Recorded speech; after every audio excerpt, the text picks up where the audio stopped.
الحمدللہ رب العالمین والعاقبۃ للمتقین الصلاۃ والسلام علیک یا رسول اللہ۔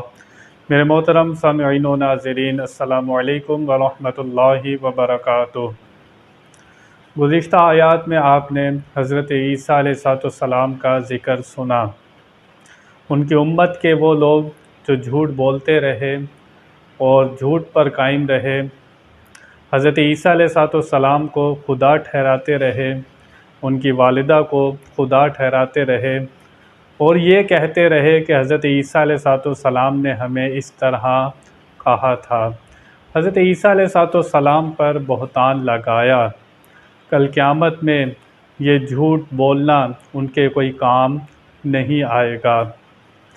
کام کیا آئے گا کل قیامت میں؟ اللہ فرماتا ہے قال اللہ ھذا یوم ینفع الصادقین صدقہم لہم جنات تجری من تحتها الانہار خالدین فیہا ابدا رضی اللہ عنہم ورضوا عن ذلک الفوز العظیم للہ ملک السماوات والارض وما فیہن وہو علی کل شیء قدیر۔ اللہ نے فرمایا کہ یہ ہے وہ دن جس میں سچوں کو ان کا سچ کام آئے گا۔ کل قیامت میں کام آئے گا تو سچ بولنا کام آئے گا۔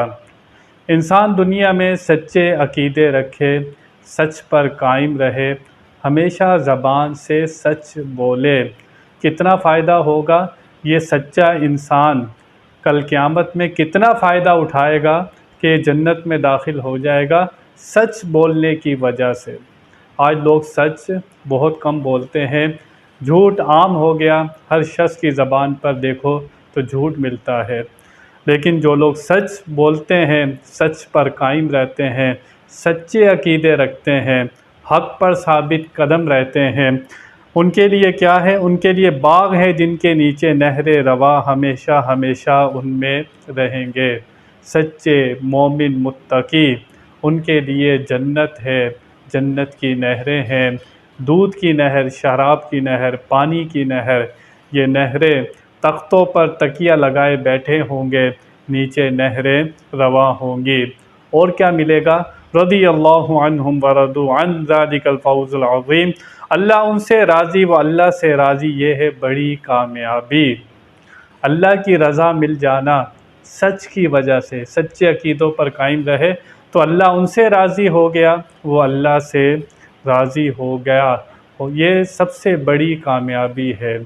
دنیا میں کسی شخص سے پوچھو کامیابی کیا ہے، وہ کہے گا اچھی نوکری مل جائے، بنگلہ مل جائے، گاڑی مل جائے، یہ بہت بڑی کامیابی ہے، اس کی نظر میں یہ کامیابی ہوتی ہے۔ اللہ فرماتا ہے اللہ کی رضا مل جائے، اس سے بڑی کوئی کامیابی نہیں ہے۔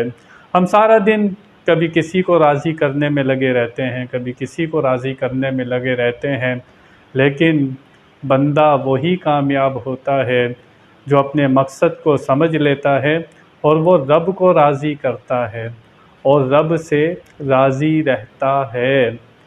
رب کو راضی کرنا آسان ہے، رب سے راضی رہنا بہت مشکل کام ہے۔ اللہ تعالیٰ جس حال میں رکھے، وہ غریبی ہو سکتی ہے، تنگ دستی ہو سکتی ہے، بیماری ہو سکتی ہے، اور مشکلات ہو سکتی ہیں، آزمائش ہو سکتی ہے، ان سب باتوں پر بندہ راضی رہے، رضا اللہ تعالیٰ کی رضا پر رہے تو یہ مشکل کام ہے۔ اللہ تعالیٰ کو راضی کرنا آسان ہے، اس سے راضی ہونا یہ مشکل کام ہے۔ اللہ تعالیٰ سے یہی دعا کرنی چاہیے، یا اللہ تو جس حال میں رکھے مجھے اس حال میں راضی ہونے کی توفیق عطا فرما۔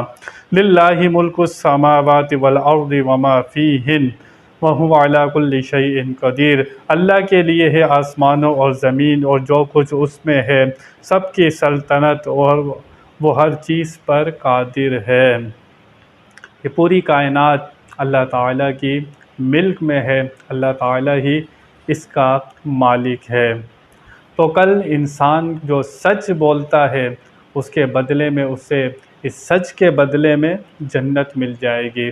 رضی اللہ عنہم ورضوا عنہ، صحابہ کرام کے ساتھ رضی اللہ تعالی عنہ لگایا جاتا ہے، لیکن قرآن میں ہمیں نظر آ رہا ہے کہ سچے مومن، نیک اللہ کے پیارے کے ساتھ بھی رضی اللہ تعالیٰ عنہ لگ سکتا ہے، یہ قرآن سے ثابت ہے۔